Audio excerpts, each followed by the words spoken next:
Good morning, I'm Jennifer Kuhns, one of the reference librarians at the Haverford Township Free Library.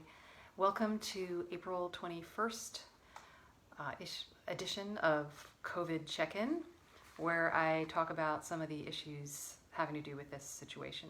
And today I wanted to talk about returning to normalcy, or what that might look like. And spoiler alert, there is probably not going to be a return to the life as we knew it pre-pandemic anytime soon.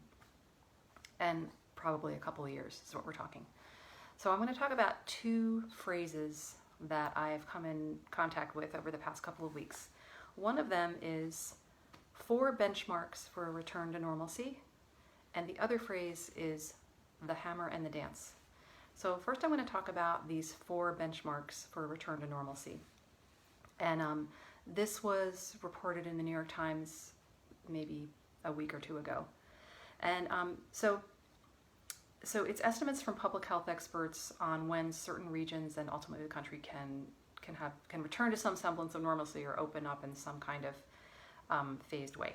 So benchmark number 1, hospitals must be able to safely treat all patients requiring hospitalizations without resorting to crisis standards of care. That means having adequate beds, ventilators, and staff. Benchmark number 2.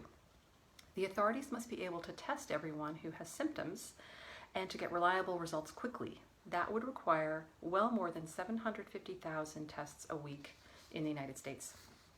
Benchmark number 3, health agencies must be able to monitor confirmed cases, trace contacts of the infected, and have at-risk people go into isolation or quarantine. And benchmark number 4, there must be a sustained reduction in cases for at least 14 days, because that is how long it takes symptoms to appear. So I'm going to talk a little bit in detail about these 4 benchmarks. Benchmark number 1 is really about managing the healthcare system and making sure it's not overloaded, and that hospitals and healthcare facilities can treat not only COVID patients, but people who are ill, people with cancer, people who have a heart attack, people who have a stroke. If you get a life-threatening infection, we want to make sure that the healthcare facilities can care for everyone. So this involves continued social distancing practices like the 6 feet apart, everybody wearing masks. The Pennsylvania Department of Health actually just issued yesterday, or maybe it was the day before, new mandates for essential businesses. You know, how that they can only let a certain number of people in the building at a certain number of time. They need to stand X number of feet apart. Everybody needs to wear a mask. There even might be, they might not allow people into supermarkets, for example, unless they're wearing a mask, things like that. So these are important to get to that benchmark number 1, is continuing the social distancing, and also making sure that the healthcare workers have what they need, that they have enough personal protective equipment, the PPE, so that they can stay healthy and they can do what they need to do to help us stay healthy. There have been shortages of this equipment, and authorities are working on that. So that is benchmark number 1. Benchmark number 2 has to do with testing, and this is really complicated and frankly makes my head spin when I try to really think about it, and I'll try to explain it in a way that is sort of clear and makes sense. So in a nutshell, there's a shortage of testing materials, and the way that we're testing now, as I talked about last week, is this long swab that's put up your nose, like all the way to feels like all the way to your brain, according to some people. And often that results in coughing and sputtering. It's hard to administer. And so this leads to a lot of false negatives, meaning that people are walking around with COVID and have tested negative and don't think they need to quarantine or get treatment, and then they can infect other people, and that's not a good thing. So, and they're saying about 30% of these tests are coming up negative. And some places are even saying like up to 50%. So at any rate, there's a shortage of these materials anyway. So there's a problem with the test itself, and then the shortage of the material with supply chain, because the chemicals used to, the swabs and the chemicals used to interpret the tests by the scientists are in short supply, and a lot of them come from China. So there's a supply chain issue there. And there's a way to test with saliva instead of the swab up your nose. That kind of creates issues with social distancing. You can't do that from your car. There have been reports in China is testing people using CT scans, and that's been something that people have talked about, although there are problems with it's very expensive and also exposes people to radiation. So what are the other tests? But that is a benchmark that needs to be reached, is we need to have accurate testing and we need to have enough tests. That's going to help give us a lot of information. There's also this talk of antibody tests, which is when somebody gets infected, and they recover. Their body now has these cool COVID-19 cells that if they're exposed to the virus, those cells will be like, I recognize that, that's COVID-19, I got you. And then they won't even experience symptoms because those antibodies will deal with the COVID-19 virus. And this brings up a lot of this. Antibody tests are very tricky. Scientists don't even know quite how to interpret them because there are a lot of coronaviruses, and also there's SARS and MERS, which are different kind of coronaviruses, and they don't yet know how to distinguish in the antibodies when they see them in the tests which is which. And so there could be false. The accuracy is really tricky. And they also don't know quite how long immunity lasts with COVID-19. Does it last a year? Does it last, more than that? So that is testing. That is benchmark number 2. Benchmark number 3. Sorry. Okay. The other thing about testing is that companies are trying to roll out the tests so quickly because, of course, there's an urgency here, that they're not necessarily being validated by the FDA in the ways they need to be. And there might be issues with accuracy, and you want to make sure these tests are really, really well designed and that they're giving us accurate results. So that's another issue. Benchmark number 3 has to do with tracing and keeping track of those who are infected, and then being able to contact the people who were in contact with the infected and have those people quarantine themselves. This brings up some really thorny issues for us in this country because we don't like the government in our business. Like we don't like the idea of being surveilled, even though we're actually being surveilled digitally, frankly, by Google and Apple, and we have GPS systems on our phone which do other things other than help us find our way. There's a lot of trickiness. Anyway, so businesses and corporations are already surveilling us, but we really hate. We're as a culture don't want the government in our business. So countries like China, Singapore, South Korea, they already have sort of political systems in place where this is an accepted kind of thing, and they have these things on their phones. It's a pinging system where it's like a GPS that follows your footsteps. So if somebody were to test positive for COVID, let's say like I would get an alert on my phone, like one of those alerts you get if there's a tornado warning or a flood warning, and it would say you have been in contact with someone with COVID. I don't know if they tell you the name of the person. I don't know, but you have been in contact with someone who is tested positive for COVID in the past however many, I don't know, 14 days, whatever their time frame is, and you need to, we're letting you know this, you need to quarantine yourself. This is a very efficient, quick way of contact tracing, but there are a lot of privacy issues to consider, and again, our culture isn't set up for something like that. But I believe that Apple and Google are working on ways of this kind of contact tracing thing for electronically. Now, there is something going on in Massachusetts now, which is a person-to-person contact tracing, where they have hired volunteers who, so let's say somebody is positive for COVID-19, that information would be transmitted through a secure database to a case investigator. That investigator would call the person and talk to them and about the contacts, the people that they've come in contact with the past 48 hours.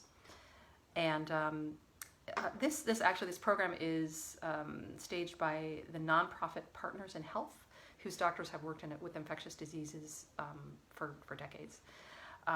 So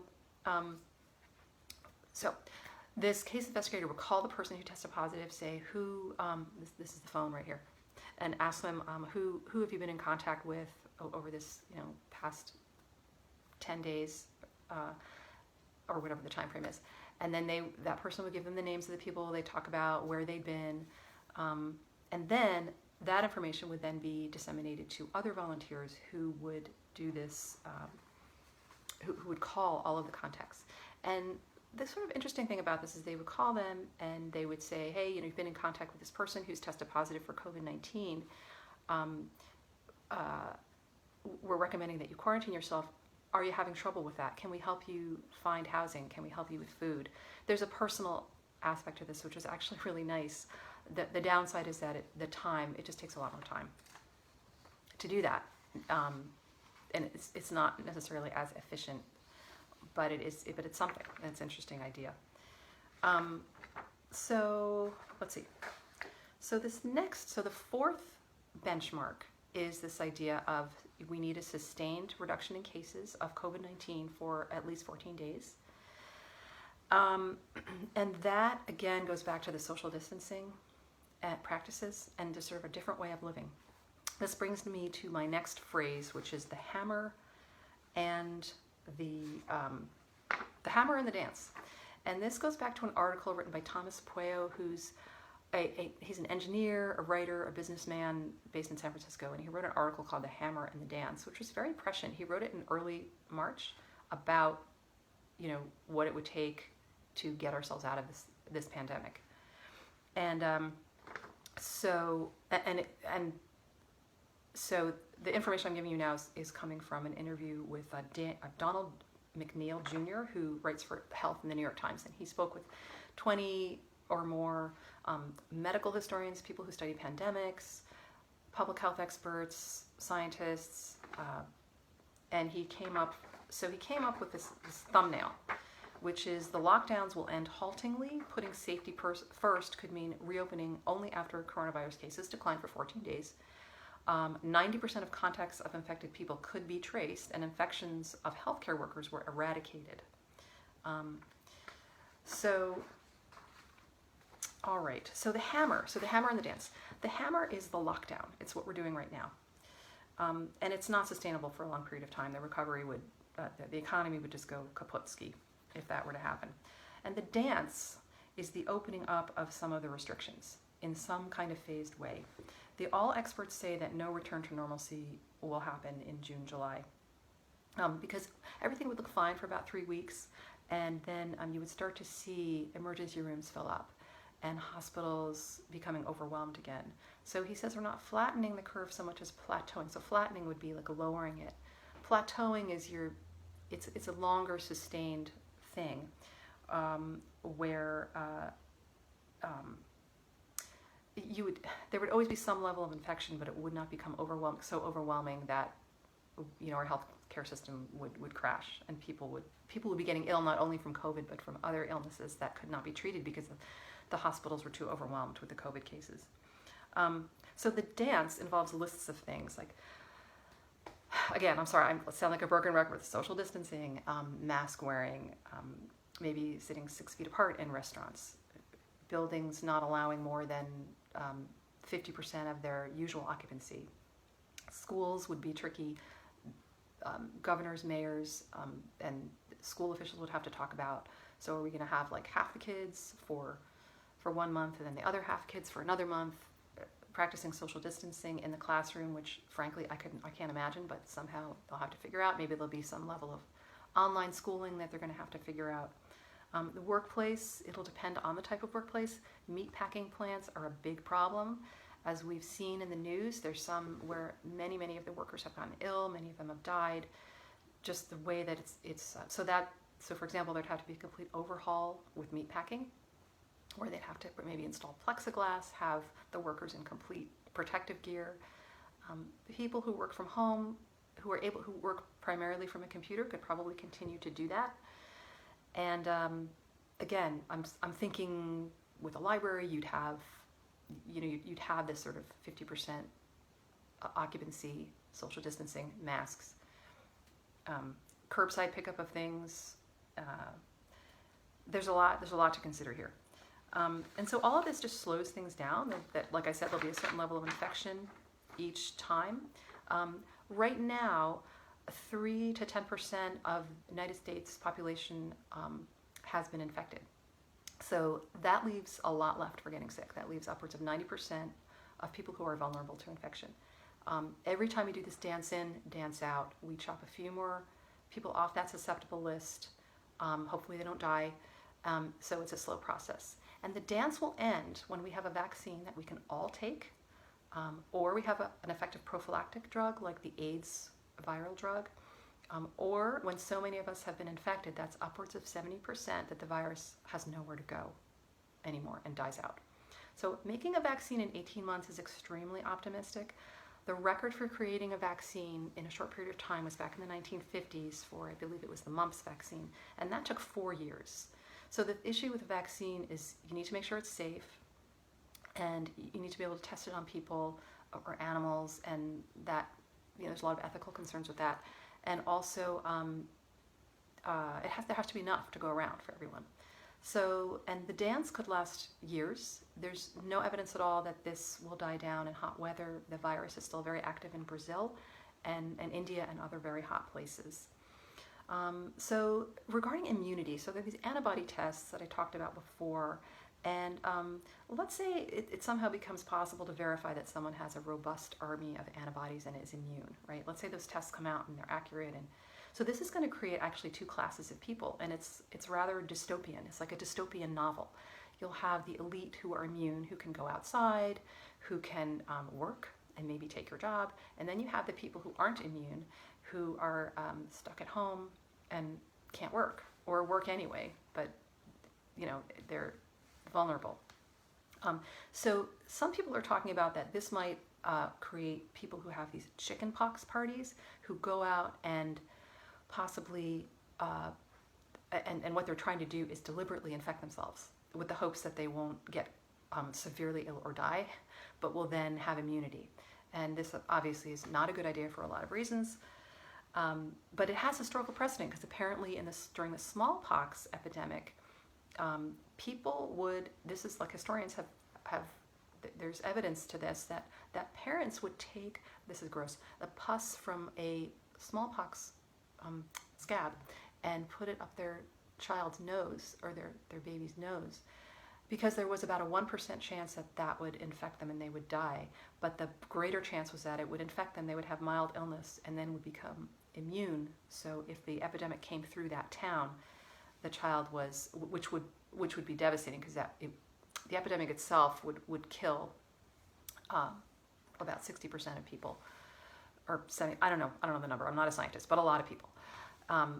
So I thought that was kind of interesting and gross at the same time. So, this is what we're talking about. This is the hammer and the dance. We're likely to go into this dance phase sometime, maybe in the next few months.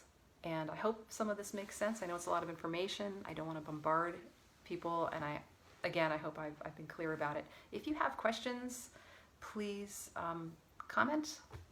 And again, I'm Jennifer Kuhns, reference librarian at the Haverford Township Free Library, talking about COVID, talking about when might we return to normalcy and all the issues around that.